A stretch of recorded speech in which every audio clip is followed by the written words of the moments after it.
네, 시간이 되었습니다. 우리 다 같이 주학에 맞추어 묵상기도 하시고 주일 일부 예배로 하나님 앞에 영광을 돌리겠습니다.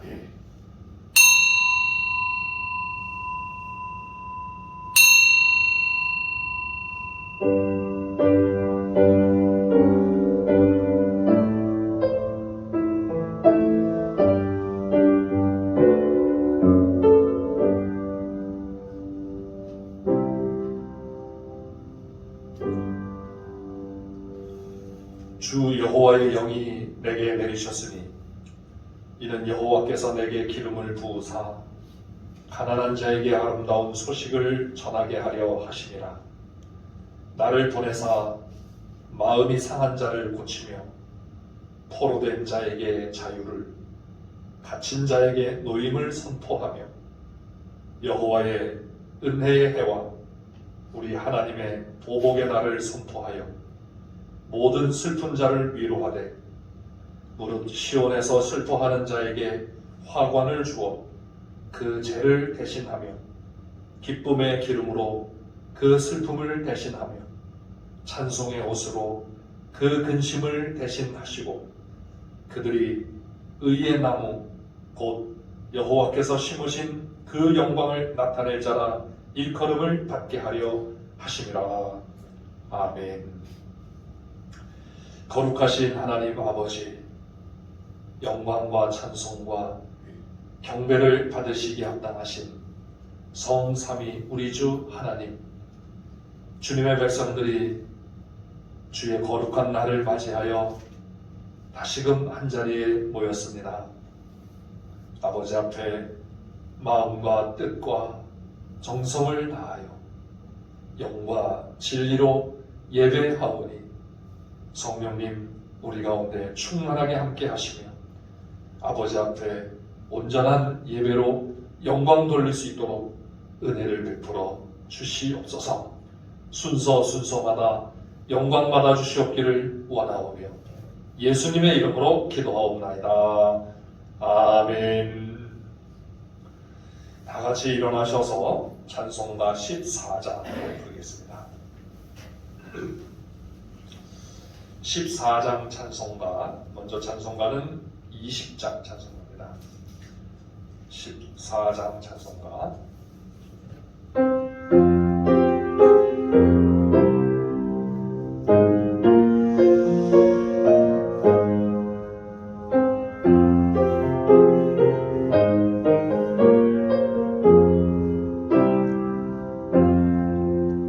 주의 하나님 하늘에 계시니 온전한 만민 주 앞에 찬송하네. 이 천지 만물도 주 앞에 엎드려 그 거룩하신 이름을 높이네. 주 언약하신 것 끝까지 지키니 저 하늘 나라 향하여 못가리라. 주 얼굴 배울 때 내 맘이 기쁘고 영원히 주의 영광을 찬양하리. 왕의 왕 되신 주 하늘에 계시니 이 세상 죄악이 이신 구주 예수 저 천군 천사들 주 옹리하고서 또 성도 함께 영원히 늘 섬기네. 성삼위일체께 승리한 노래를 다 기쁜 소리 높여서 감사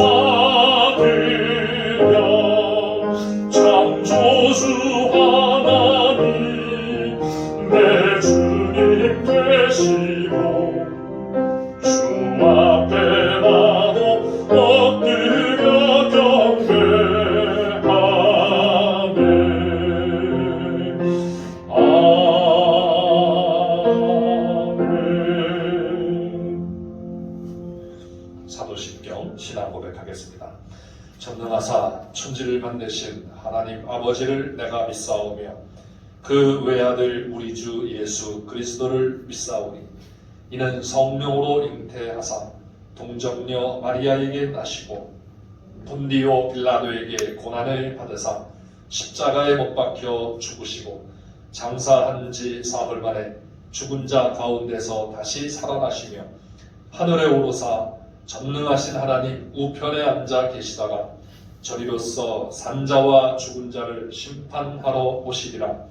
성령을 믿사오며 거룩한 공회와 성도가 서로 교통하는 것과 죄를 사하여 주시는 것과 몸이 다시 사는 것과 영원히 사는 것을 믿사옵나이다. 아멘. 자리에 앉아주시기 바랍니다.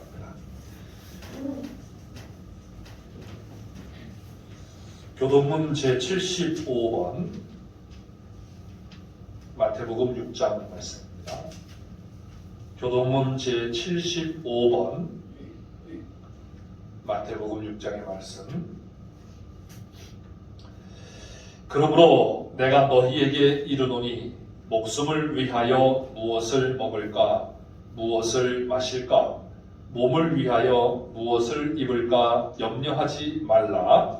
목숨이 음식보다 중하지 아니하며 몸이 의복보다 중하지 아니하며 공중의 새를 보라. 심지도 않고 거두지도 않고 창고에 모아들이지도 아니하되 너희 하늘 아버지께서 기르시나니 너희는 이것들보다 귀하지 아니하냐. 너희 중에 누가 염려함으로 그 키를 한 자라도 더할 수 있겠느냐? 또 너희가 어찌 의복을 위하여 염려하느냐. 들의 백합화가 어떻게 자라는가 생각하여 보라.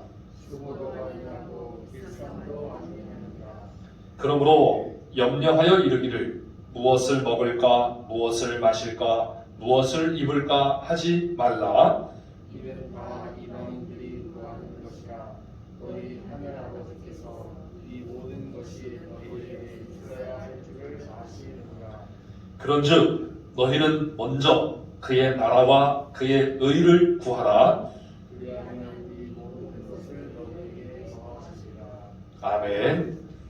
장세진 장로님 나오셔서 우리를 대표하여 기도하시겠습니다.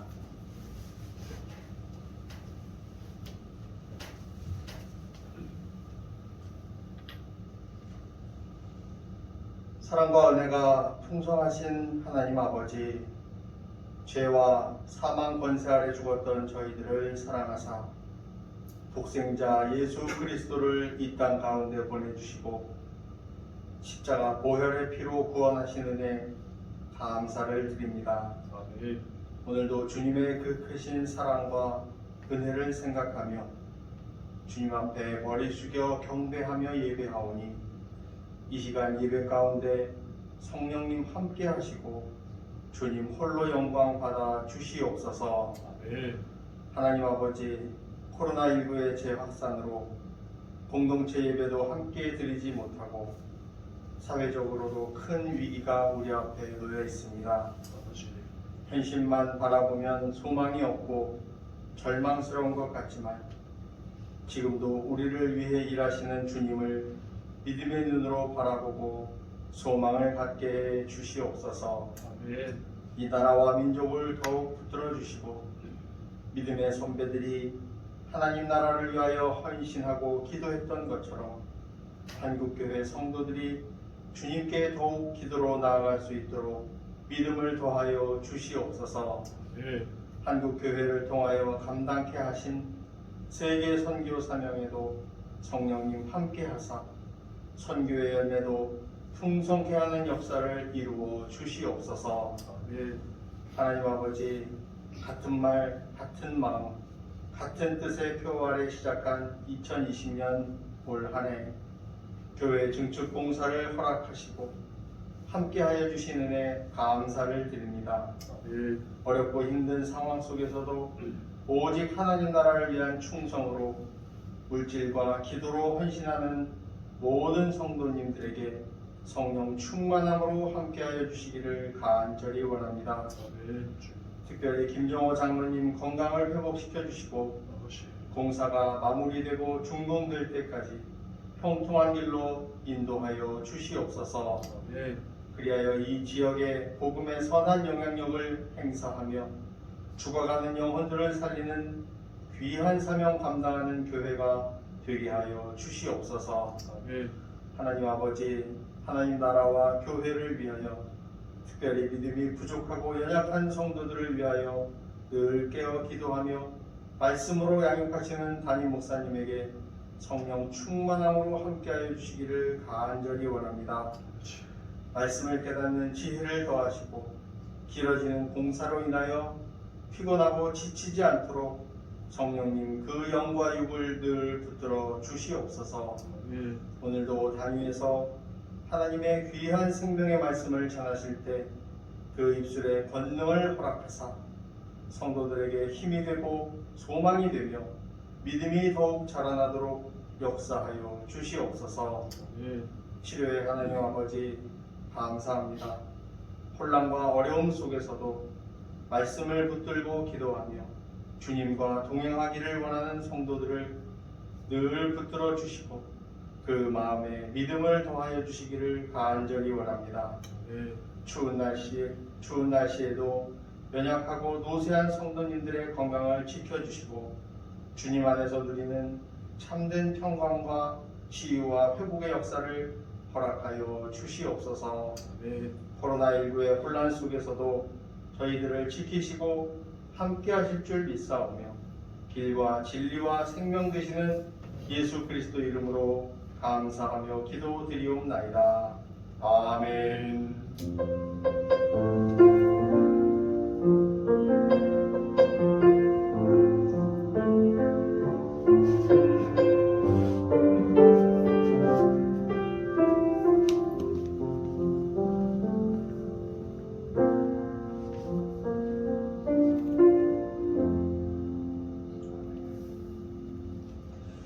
하나님의 말씀은 누가복음 1장에 있는 신약 성경 누가복음 1장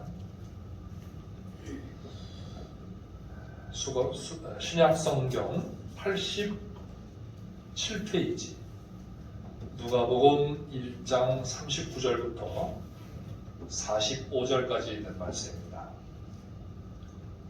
제가 봉독하겠습니다. 누가복음 1장 39절부터 45절까지 있는 말씀 봉독하겠습니다. 이때에 마리아가 일어나 빨리 산골로 가서 유대 한 동네에 이르러 사가랴의 집에 들어가 엘리사벳에게 문안하니 엘리사벳이 마리아가 문안함을 들으매 아이가 복중에서 뛰노는지라 엘리사벳이 성령의 충만함을 받아 큰 소리로 불러 이르되 여자 중에 내가 복이 있으며 네 태중의 아이도 복이 있도다. 내 주의 어머니가 내게 나아오니 이 어찌 된 일인가. 보라, 내 문안하는 소리가 내 귀에 들릴 때에 아이가 내 복중에서 기쁨으로 뛰놀았도다. 주께서 하신 말씀이 반드시 이루어지리라고 믿은 그 여자에게 복이 있도다. 아멘. 이 시간에는 로마 연합교회 찬양 영상으로 함께 하나님 앞에 영광을 돌리며 은혜의 시간을 갖도록 하겠습니다.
하나님의 사랑을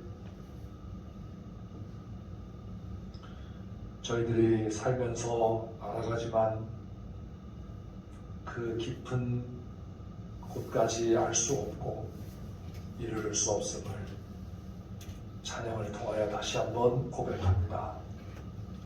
우리를 향하신 그 사랑이 우리 속에서 더욱 넘쳐나게 하시고, 그래서 저희도 하나님을 사랑하며 아버지의 아들 그리스도 예수를 사랑하며 또 그리스도 안에서 형제된 주님의 백성들을 서로 사랑하는 저희들 되게 해 주시옵소서. 부족한 종을 통하여 말씀을 전하게 하시오니 성령님 함께 하시고 은혜로 역사해 주시옵소서. 예수님의 이름으로 기도하옵나이다. 아멘.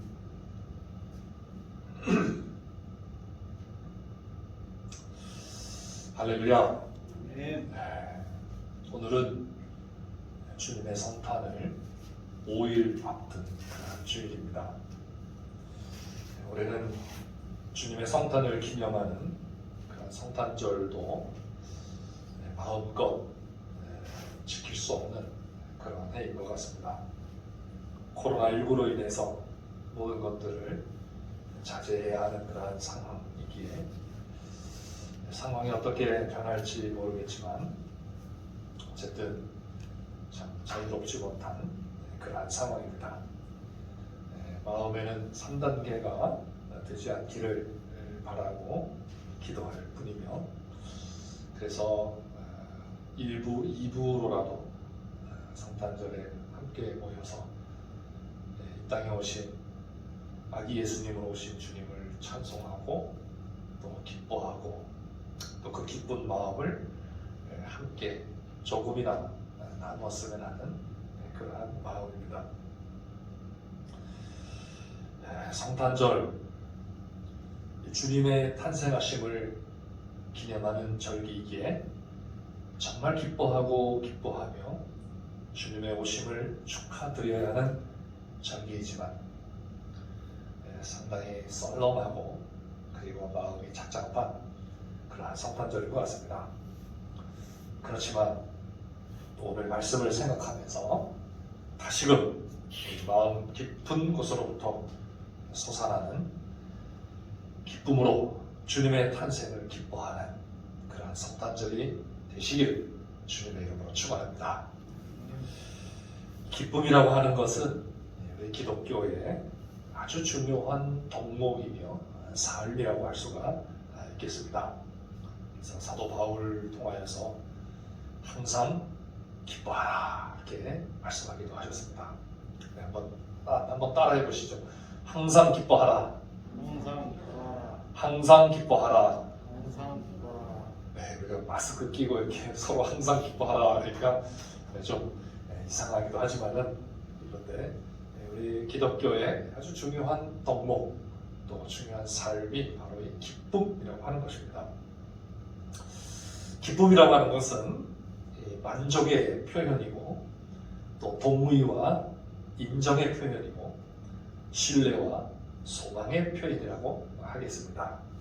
그런데 많은 사람들은 이 기쁨을 자기 어떤 이해관계 속에서 자기에게 이익이 될 경우에만 기뻐하는 것 같습니다. 그러나 기독교의 기쁨은 전혀 다른 차원에서 주어지는, 전혀 다른 차원에서 이루어지는 그러한 기쁨입니다. 오늘 본문의 말씀이 바로 그러한 말씀인 것 같습니다. 본문의 이 상황이 정말 기뻐할 수 있는 상황일까? 라고 이렇게 우리가 한번 질문을 해보면 그렇지 않은 상황이라는 것을 조금만 주의 깊게 읽으면 볼 수가 있습니다. 일반적인 경우에서는 기뻐할 만한 상황이 아니라는 것입니다. 요즘 우리나라에서도 낙태법이 이제 법적으로 제정이 되어서 그래서 어떤 그 법적인 그런 그 타당한 경우에는 낙태를 할 수 있는 그러한 법이 제정이 되었습니다.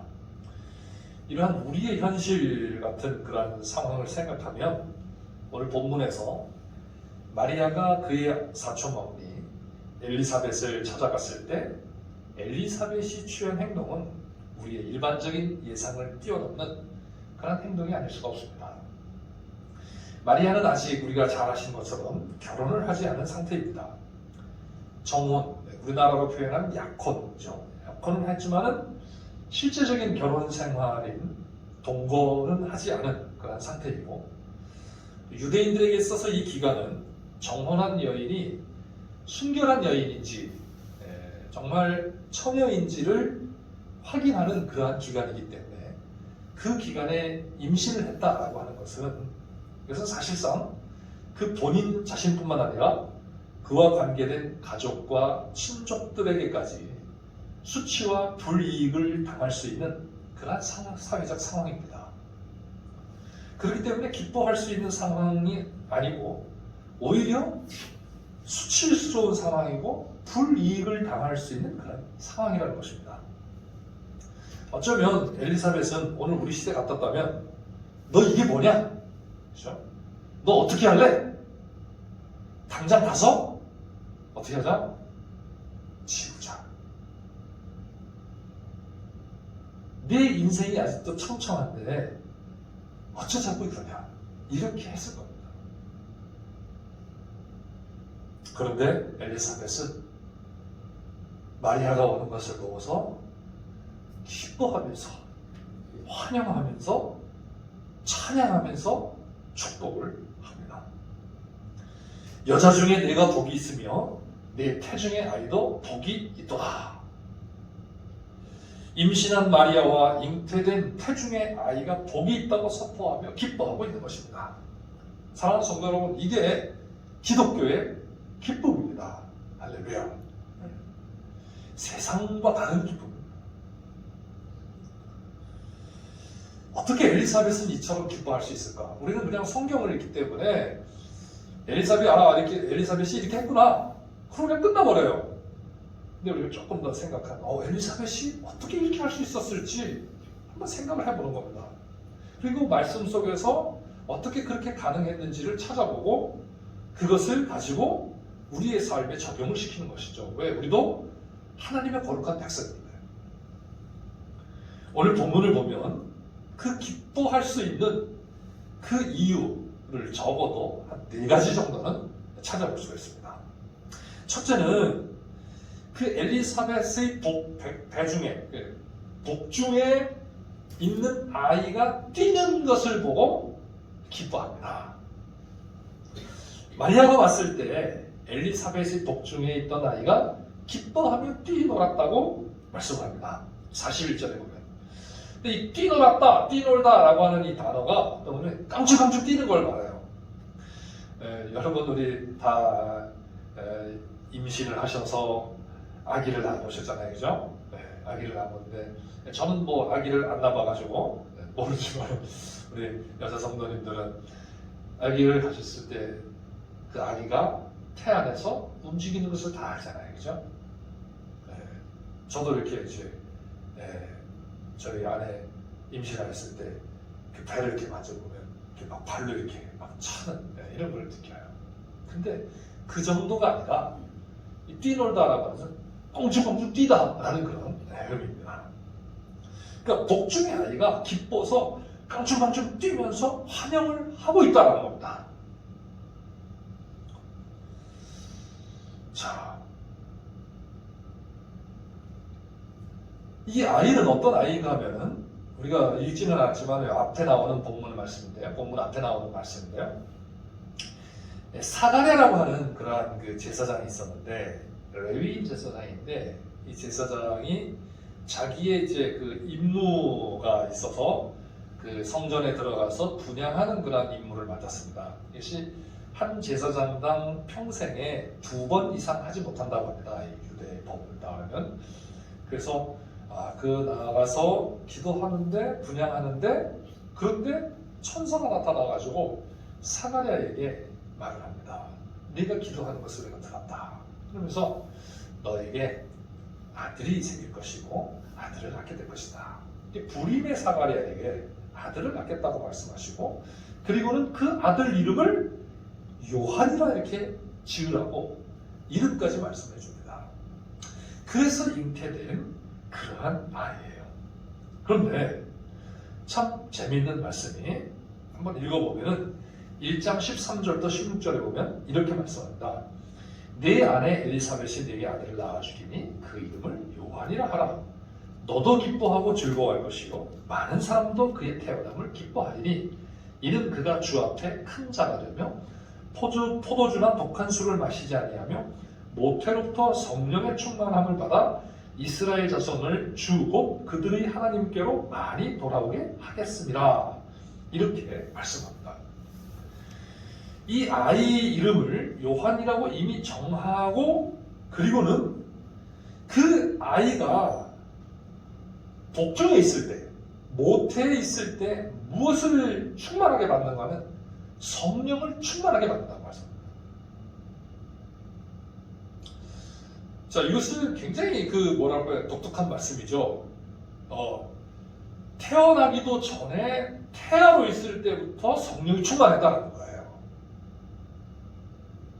그 성령 충만함의 증거가 뭔가 하면 바로 복중에 있는 아이가 거기서 깡충깡충 뛰면서 마리아에게 잉태된 그 아이, 그 잉태한 어머니인 마리아가 오는 것을 보고서 환영을 했다는 겁니다.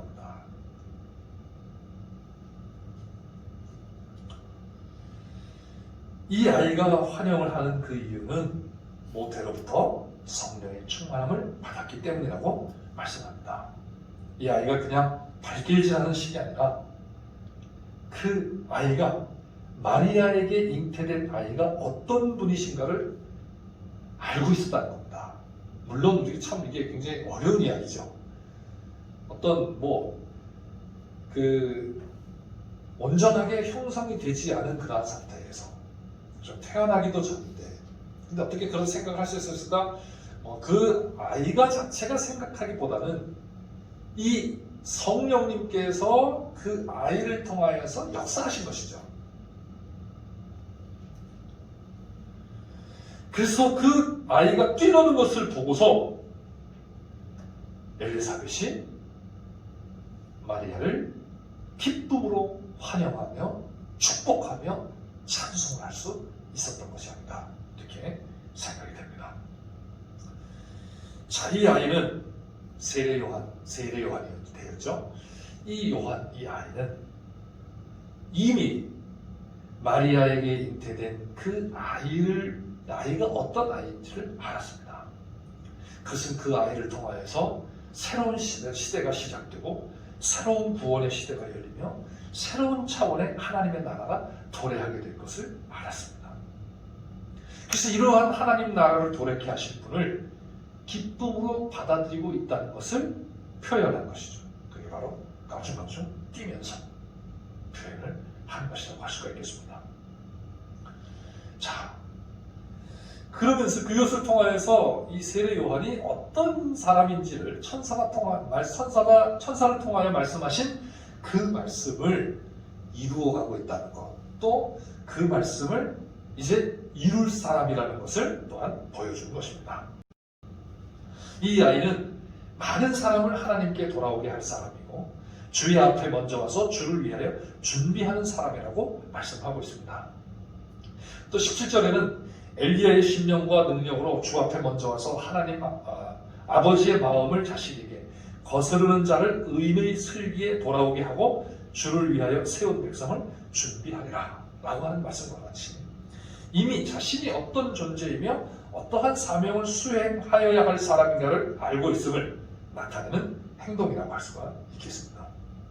그래서 이 아이가, 즉 엘리사벳의 복중에 있는 요한이 뛰노는 것은 이러한 말씀의 성취를 의미하고 또 동시에 천사를 통하여 예고하신 말씀이 성취될 것을 내다보고 있다는 것을 우리가 알 수가 있습니다.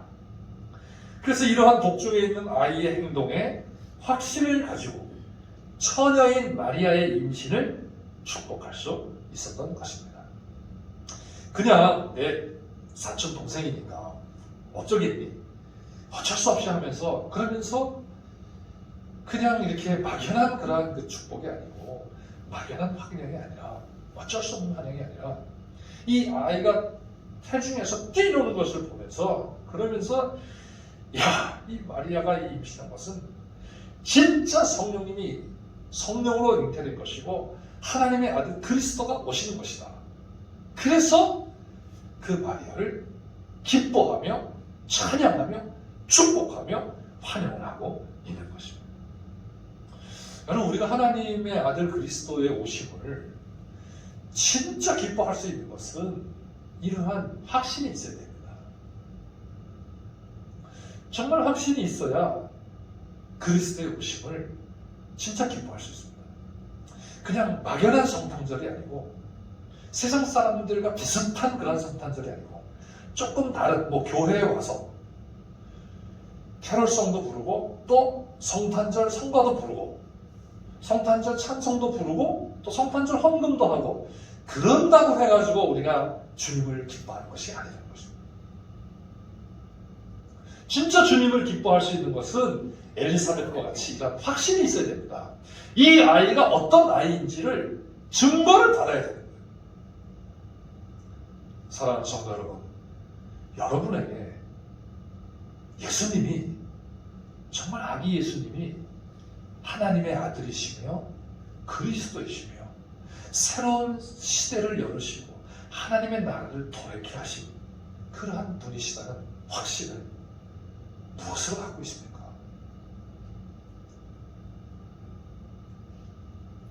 이번 성탄절이 정말 이러한 확신이 우리에게 느껴지고 증거되는, 그래서 진짜 기뻐할 수 있는 그런 성탄절이 되시기를 주님의 이름으로 축원합니다. 두 번째는 앞에서 말씀드린 것처럼 모태로부터 이 아이가 성령의 충만함을 받았다고 했는데 이제 오늘 본문에는 또 엘리사벳 자체가 성령의 충만함을 받았다고 말씀을 하고 있습니다. 41절에 보면 엘리사벳이 마리아가 무난함을 들음에 아이가 복중에서 뛰노는지라 엘리사벳이 성령이 충만함을 받아, 성령의 충만함을 받아, 이렇게 말씀하고 있습니다.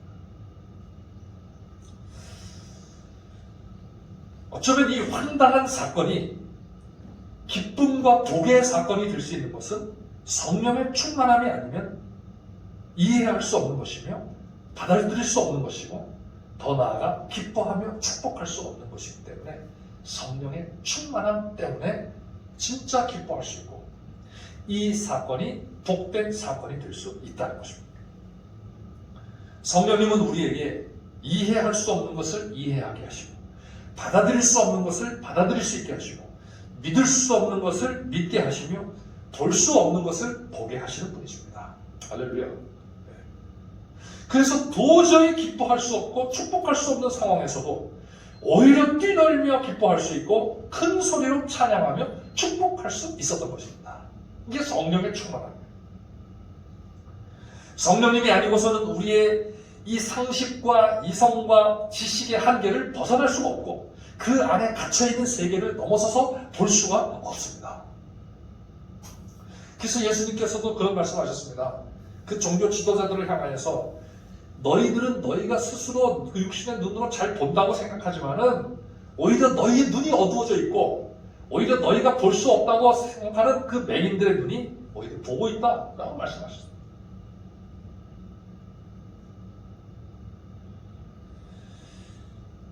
복중의 아이가 뛰노는 것을 통해 마리아의 태중에 있는 아이가 어떤 분이신가를 알 수 있었던 것은 엘리사벳의 지성이 아니라 엘리사벳의 감성이 아니라 엘리사벳의 경험이 아니라 성령님의 은총이라는 것을 오늘 본문이 우리에게 명확하게 말씀해주고 있습니다. 성탄의 기쁨이 단지 크리스마스라는 분위기와 다른 사람들의 축제적인 분위기 때문에 캐럴송이 울려 퍼지고 흥겨운 기간이기 때문에 기뻐하는 것과는 전혀 다른 것입니다. 이 기쁨은 성령의 은혜가 아니면 가질 수 없고 믿음이 없이는 결코 가질 수 없는 그러한 기쁨입니다. 성령님은 우리 안에서 역사하셔서 우리로 하여금 깨닫게 해주시고 하나님의 깊은 것까지도 통달하게 하시는 분이십니다. 그래서 우리에게 알게 해주시고 말씀을 깨닫게 해주시며 그 말씀을 그 깨달음으로 믿음으로 변화시켜 주시는 그런 분이 성령님이십니다. 그래서 성령이 충만하지 않고는 진짜 이러한 기쁨을 기뻐할 수가 없고 맞이할 수가 없고 받아들일 수가 없고 축복할 수가 없고 찬양할 수가 없는 것입니다. 여러분 한번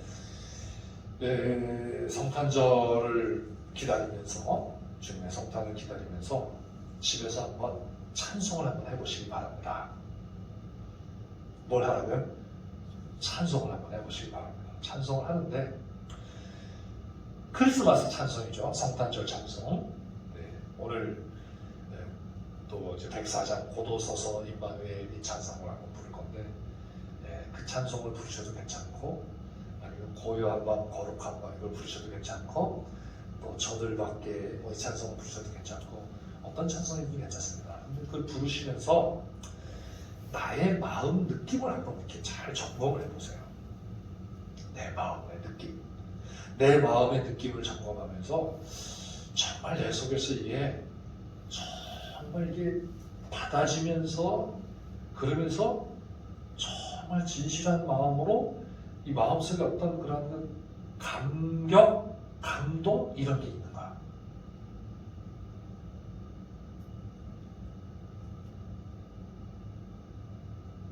그런 마음을 주시는 게 성령님이십니다.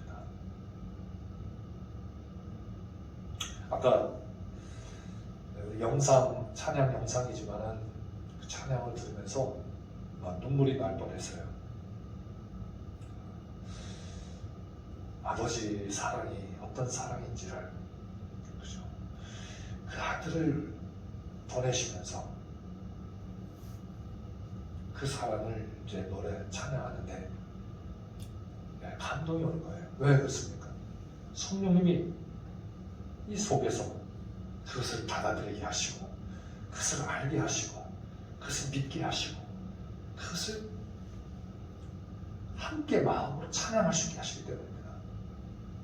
여러분 꼭 집에서 한번 성탄절 찬송을 한번 들으시면서 부르시면서 그래서 내 마음이 어떤 마음인지 내 마음에 어떤 마음이 생기는지 한번 잘 생각하시면서 한번 찬양해 보시기를 바랍니다. 그 다음에 세 번째로는 믿음을 말씀하고 있습니다. 믿음이 있어야 기뻐할 수 있다는 겁니다. 38절 말씀과 45절 말씀이 거의 비슷한 그런 말씀이 나오는데요. 우리가 이제 39절부터 읽었기 때문에 38절 말씀을 한번 보면은 그런 말씀이 나옵니다. 마리아가 이르되 주의 여정이오니 말씀대로 내게 이루어지이다 하매 천사가 떠나가니라. 말씀대로 이루어지이다 이렇게 말씀하고 45절에서는 주께서 하신 말씀이 반드시 이루어지리라고 믿은 그 여자에게 복이 있구나 이렇게 말씀합니다. 그렇죠? 비슷한 말씀이죠. 같은 말씀이에요. 하나는 마리아의 편에서 하나는 엘리사벳 편에서 하는 그런 말씀입니다. 이 믿음이라고 하는 것도 굉장히 기독교의 독특한 것입니다. 믿음은 슬픔을 기쁨으로, 절망을 소망과 기쁨으로, 약함을 기적적 능력으로 이 세상을 하나님의 나라로 변화시키는 능력이 믿음입니다. 그 믿음이 있는 사람은 진짜 기뻐할 수가 있습니다.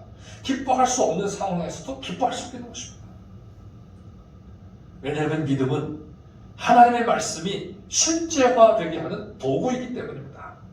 우리가 지난 시간에는 기도가 하나님의 말씀이, 하나님의 능력이 실제화되는 도구라고 말씀드렸는데 오늘은 믿음이 하나님의 말씀이 실제화되는 도구예요. 히브리서 11장 1절에 보면 믿음은 바라는 것들의 실상이요 보이지 않는 것들의 증거라고 말씀합니다. 또 11장 6절에 보면은 믿음이 없이는 하나님을 기쁘시게 하지 못하나니 하나님께 나아가는 자는 반드시 그가 계신 것과 또한 그가 자기를 찾는 자에게 상 주시는 이심을 믿어야 할지니라 했습니다. 또 히브리서 10장 38절을 보니까 믿음은 죄악된 세상에서 의인으로 살아갈 수 있는 능력이 믿음입니다. 세례 요한의 경우가 그렇습니다. 세례 요한의 생애는 요단강에서 세례를 베풀며 주의 길을 예비하는 자의 삶이었습니다. 그러면서 영광은 오로지 그 길을 걸어가실 분에게만 있고 자신은 희생적 인생을 살아야만 했습니다. 세례 요한이 고백합니다. 그분은 흥하여야겠고 나는 쇠하여야 하리라. 그렇게 말합니다. 인간적으로 보면 별로 기뻐할 만한 인생이 아닙니다. 2인자이요. 철저히 2인자이며 서포터이며 예비자이며 준비자의 생애이기 때문입니다. 여러분 누가 이것을 좋아하겠습니까? 그런데 이것을 기꺼이 감사하며 오히려 크게 기뻐하며 이 일을 수행합니다. 태중에서도 기뻐 뛰면서 이 일을 수행합니다. 그렇게 할 수 있는 것은 주님의 말씀이 이루어질 것을 믿기 때문입니다. 할렐루야. 이 믿음이 아니면 할 수 없는 일입니다. 이 믿음이 바로 기독교의 믿음이며 이 믿음이 마리아의 태중에 있는 아이를 향하여 크게 기뻐하며 뛰놀 수 있고 아이를 잉태한 마리아를 향하여 축복하며 아이를 향하여 찬양할 수 있는 것입니다. 사랑하는 성도 여러분, 우리에게 이러한 믿음을 주신 하나님 아버지께 감사하며 아이로 이 땅에 오신 주님께 기뻐하며 찬양하는 엘리사벳과 같이 찬양할 수 있는 그런 성도가 되시기를 주님의 이름으로 축원합니다. 마지막 네 번째로는 태중의 아이와 모친이 자신에게 왔기 때문에 기뻐하며 축복합니다. 저는 이 말씀을 이제 준비하면서 정말 마음에 뭐랄까요, 요즘으로 막 이렇게 소름 돋는다 그러잖아요. 이렇게 찡한 그런 마음을 느꼈습니다. 43절의 말씀인데요. 내 주의 어머니가 내게 나오니 이 어찌된 일인가. 우리 같이 한번 읽어보실까요? 43절 시작. 내 주의 어머니가 내게 나오니 이 어찌된 일인가. 할렐루야. 자, 이것을 저는 이렇게 한번 해봤습니다.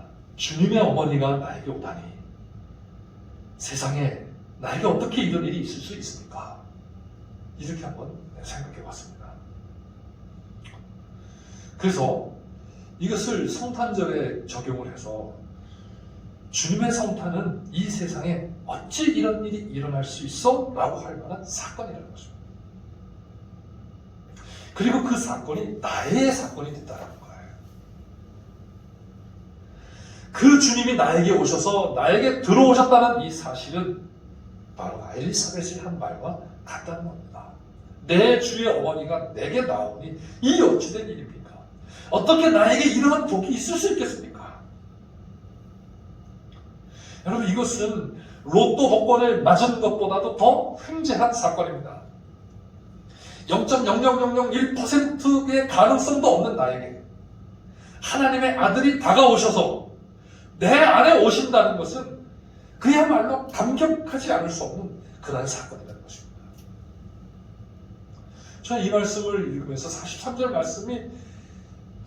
말씀을 읽는데 처음에는 이제 이 아이가 기뻐 뛰며 하는 이 말씀을 가지고 우리가 기뻐하며 찬양하며 주님을 맞이하자라는 그런 말씀을 드리려고 했는데 말씀을 준비하면서 오히려 43절 말씀이 더 마음에 다가오는 거예요. 야, 이 주님이 나에게 왔다라는 겁니다. 주님이 나에게 다가오셨다는 거예요. 내가 주님께로 간 것도 아니고 우리는 몰라요. 주님이 주님인지도 몰라요. 근데 그 주님이 그 아이를 잉태한 마리아가 엘리사벳에게로 왔어요. 엘리사벳에게로 왔어요. 그때 엘리사벳이 고백하는 말이 내 주의 어머니가 나에게 오다니 이 어찌된 일인가. 벌써 사랑하는 성도 여러분, 한번 오늘 가셔서 또 성탄절 오기까지 이 말씀 한번 묵상해 보시기 바랍니다. 잊지 말고 이 아이가 나에게 오다니. 여러분, 그냥 우리는 자꾸 이제 하나님 보좌를 버리시고 이 땅에 오신 예수님, 베들레헴에 오신 예수님 자꾸 그러는데 그게 아니라 내 안에 오신 아기 예수님이에요. 나에게 다가오신 예수. 사랑하는 성도 여러분, 정말 이번 성탄 좀 우울한 성탄이지만은 혹시 저만 그런지 모르겠습니다만은 그렇지만은 오늘 이 말씀이 나에게 다가와서 정말 엘리사벳의 복중에 세례 요한과 같이 태중에서 껌죽껌죽 뛰는 것처럼 정말 우리가 뭐 육신으로는 잘 뛰지 못하지만 그러나 우리가 마음으로 영으로 정말 기뻐하며 뛰며 아기 예수님으로 이 땅에 오시고 나에게 오신 예수님을 기뻐하며 찬송하며 환영하며 축복할 수 있는 그러한 은혜가 있으시기를 바라겠습니다. 자, 이러한 엘리사벳의 마리아에 대한 기쁨과 찬양과 축복은 마리아에게 있어서 큰 격려가 되었을 것입니다. 이것은 이어지는 말씀 46절부터 55절의 말씀을 보면 알 수가 있습니다. 그건 마리아의 찬송인데요. 마리아가 찬송을 합니다. 내 영혼이 주를 찬양하며 내 마음이 하나님 내 구주를 기뻐하였으며 그의 여종의 비천함을 돌보셨으리라. 이제부로는 만세의 나를 복이 있다 일컬으리로다. 복받은 인생으로 하나님 앞에 찬송을 합니다. 여러분 그렇잖아요. 어린 나이에 유대인들이 그 당시 결혼을 할 때 나이가 여자아이들은 보통 12살에서 13살에 결혼을 한다고 합니다. 그래 12살, 13살짜리가 뭘 알겠어요? 물론 그 당시에는 어떤 그런 교육을 받겠죠. 그런데 약혼을 했지만은 결혼을 하지 않은 상태에서 덜커덕 임신을 한 거예요. 그래 뭐 세상 말로 하면 그럼 얼마나 그 속상해하고 얼마나 그죠?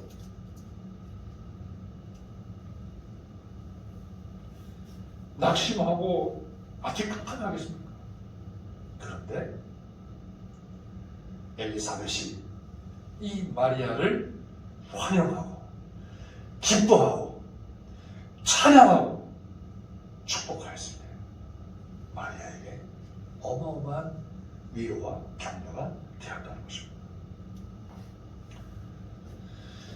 엘리사벳의 환영은 진정한 격려가 되었습니다. 엘리사벳은 전혀 자신과 마리아와의 어떤 비교나 경쟁적 마음이 아니었습니다. 연약한 우리 인생들은 너무 잘 비교하고 경쟁하기 쉽습니다. 그래서 얼마나 많은 상처를 주고 상처를 받는지 모릅니다. 안 받아도 될 상처를 주고 안 받아도 될 상처를 받습니다. 사실 현실적으로 볼 때 엘리사벳은 마리아와 비교할 수 없는 그런 위치입니다. 물론 요셉이 정원한 요셉이 다윗 왕의 혈통이라는 것 이것은 또 다른 차원의 이야기지만 현실적으로 엘리사벳은 제사장의 아내입니다. 근데 마리아는 결혼할 남자는 목수예요. 차원이 다릅니다. 제사장의 아내로서의 어떤 영적 지위가 있는 거 아니겠습니까? 그런데 자기한테는 세례 요한을 잉태케 하시고 자기의 사촌 여동생 마리아에게는 구세주를 잉태하겠어요. 그럼 여러분 그럼 좋아하겠습니까? 안 좋아하겠습니까?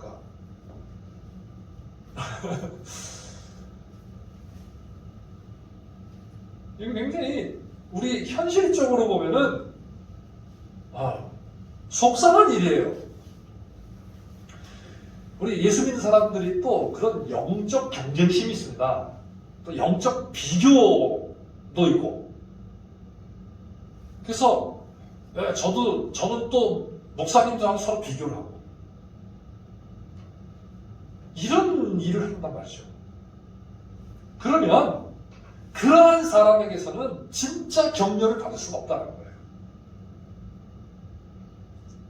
진짜 격려가 되고 진짜 위로가 되는 것은 이러한 비교의식이나 경쟁심이 없는 그러한 칭찬과 그러한 기쁨과 그러한 환영, 그러한 축복, 여기에서 얻을 수가 있는 것입니다. 엘리사벳은 자신의 이러한 상황을 원망하거나 불평하는 것이 아니라 오히려 크게 기뻐하며 축복하며 찬양을 하였습니다. 이게 진정한 격려가 되고 위로가 되는 것입니다. 오늘 우리가 살아가고 있는 시대, 물론 앞선 시대에도 인간 사회가 항상 불안과 절망이 있었지만 오늘 이 시대만큼 절망적인 시대도 없는 것 같습니다. 코로나19의 팬데믹 상태에서 비대면 시대가 되어 더 절망을 느끼는 시대입니다. 어떤 분의 이야기를 따르면 현재 우리나라 자살하는 사람의 수가 너무 많이 늘었다고 합니다. 네. 그래서 일부러 통계를 안 한다고 하는 그런 얘기까지도 들었어요. 이걸 어떻게 알 수 있는가 하면 화장터에 화장장을 하는 것을 보면 알 수 있다고 해요. 그래서 경제적으로, 정치적으로, 사회적으로, 윤리적으로, 심지어 종교적으로 공황과 같은 그러한 시기를 맞고 있는 상황에서 기뻐하거나 찬양하거나 축복한다는 것은 결코 쉽지 않은 일입니다.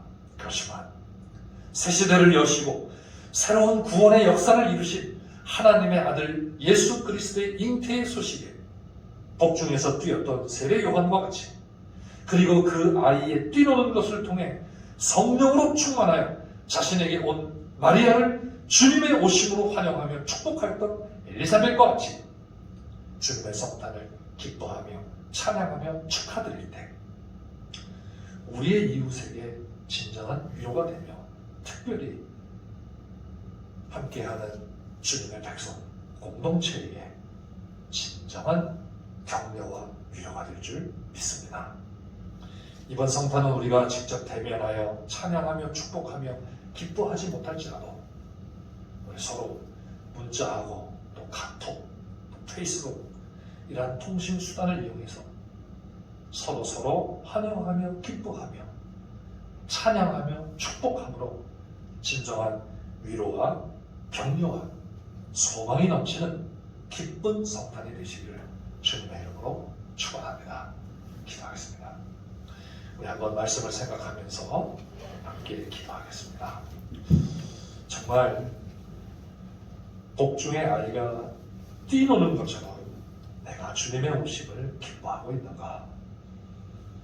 정말 나는 내 마음속 깊은 곳으로부터 주님의 오심을 환영하고 있는가?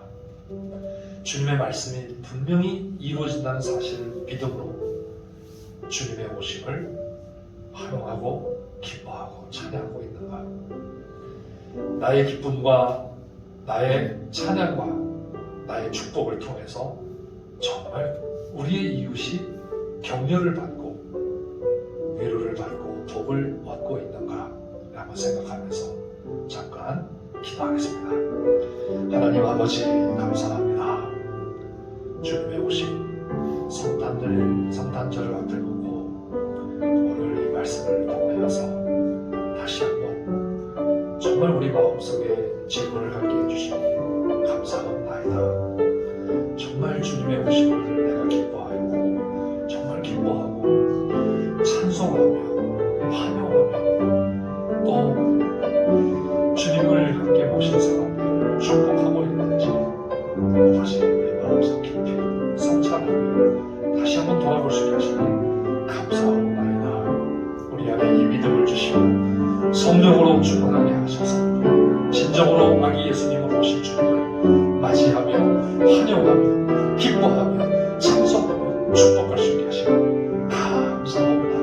감사합니다. 이러한 우리의 마음과 우리의 찬양과 우리의 기도와 우리의 축복을 통하여서 우리의 이웃들의 격려를 얻게 하시고 위로를 받게 하셔서 지금 이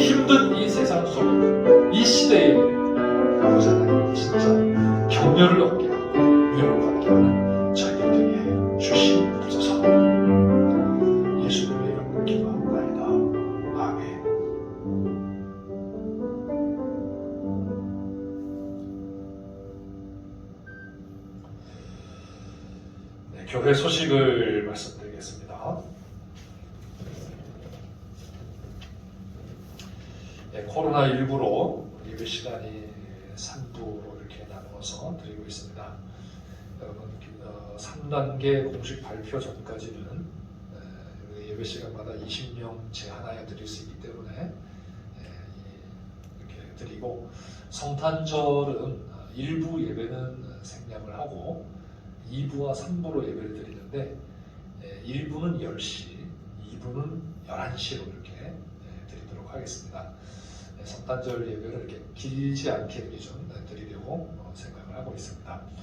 여러분 위해서 기도하시고, 그래도 우리 성탄절 때 1, 2부라도 이렇게 드려서 하나님께 아기 예수님으로 보내주신 하나님께 감사하고, 또 오신 예수님을 찬양하고, 또 아기 예수님을 맞이하는 모든 우리 성도님들에게 서로 축복하는 그런 시간이 되었으면 좋겠습니다.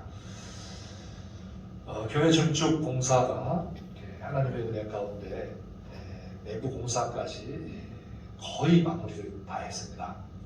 그래서 이제 페인트 칠을 이제 오늘 이제 마감을 거의 하게 되겠고요.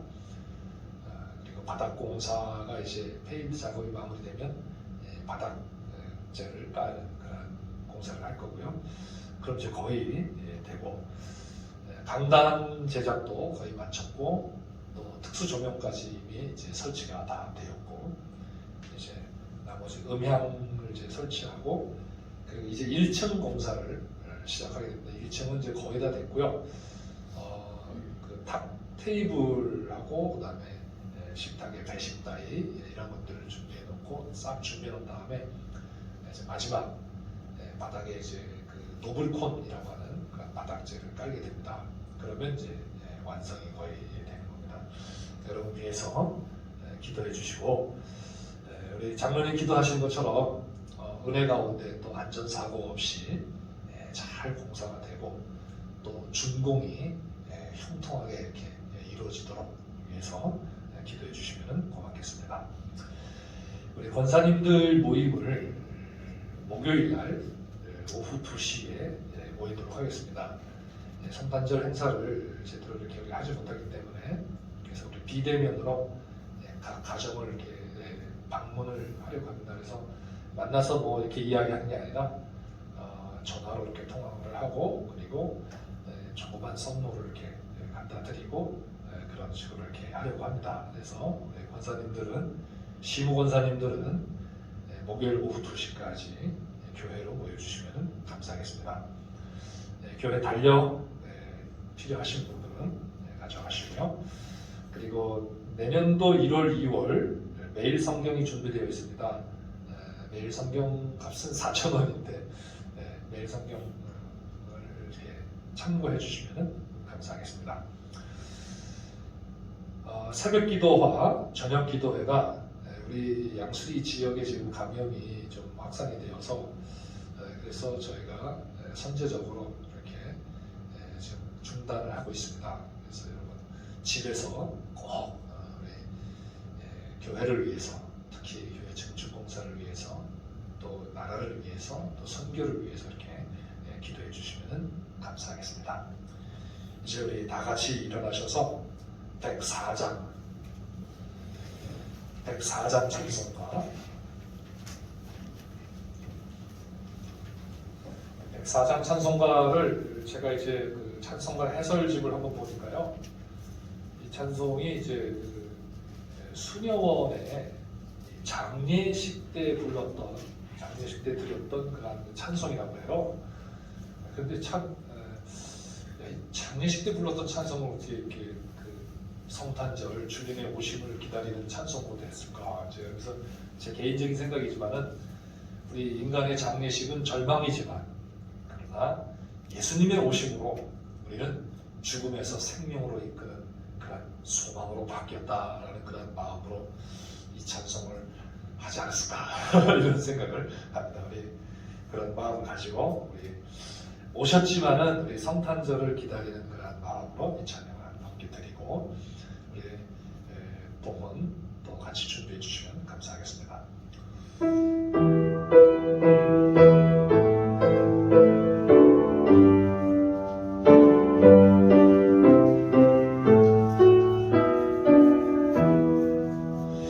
오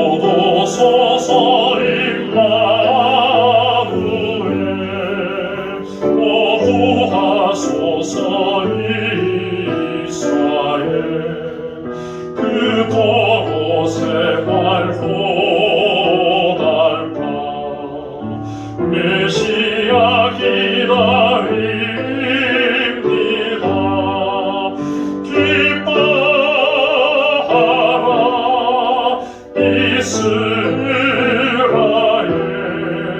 곧 오시리오니 임마누엘 고소서 지혜의 주 온 만물 질서 주시고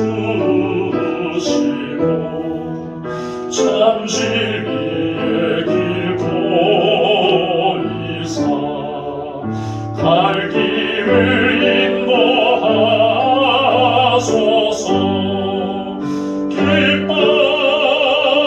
기뻐하라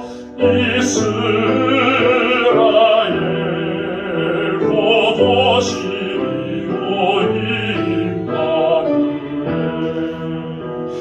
오소서 소망의 주 난 백성 한 마음이로 시와 분쟁 없애고 참 평화 채워주소서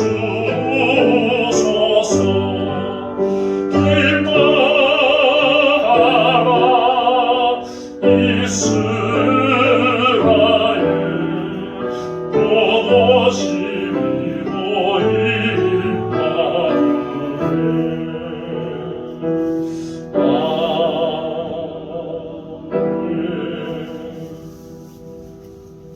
기도하겠습니다. 하나님 아버지, 절망과 두려움 가운데 살아야 할 저희들에게 진정한 소망과 샬롬을 주시며 생명을 주시기 위하여 자신의 독생자를 이 땅에 보내주신 놀라우신 하나님의 사랑에 다시 한번 성탄절을 앞두고 감사하는 마음으로 주님 앞에 나아와 예배하며 귀한 예물을 드립니다. 하나님 아버지, 손길들을 기억하여 주시고 무엇보다 성령으로 충만하게 하여 주시며 믿음을 더하여 주셔서 그 속에 기쁨이 넘쳐나도록 주님 축복해 주시옵소서. 어려운 시기에 주님의 백성들을 통하여 많은 사람들이 격려를 받고 위로를 받게 하시며 새 힘을 얻게 해 주시옵소서.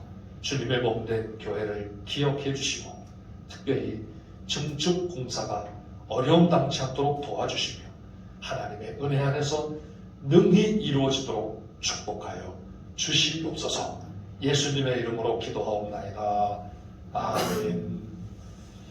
지금은 우리 주 예수 그리스도의 은혜와 하나님 아버지의 넓고 크신 사랑과 성령님의 감동, 감화, 위로, 교통, 충만하시니 진정으로 기뻐하며 환영하며 주님의 오심을 기다리는 모든 주의 백성들 머리 위에 이제부터 영원토록 함께 있을지어다. 아멘.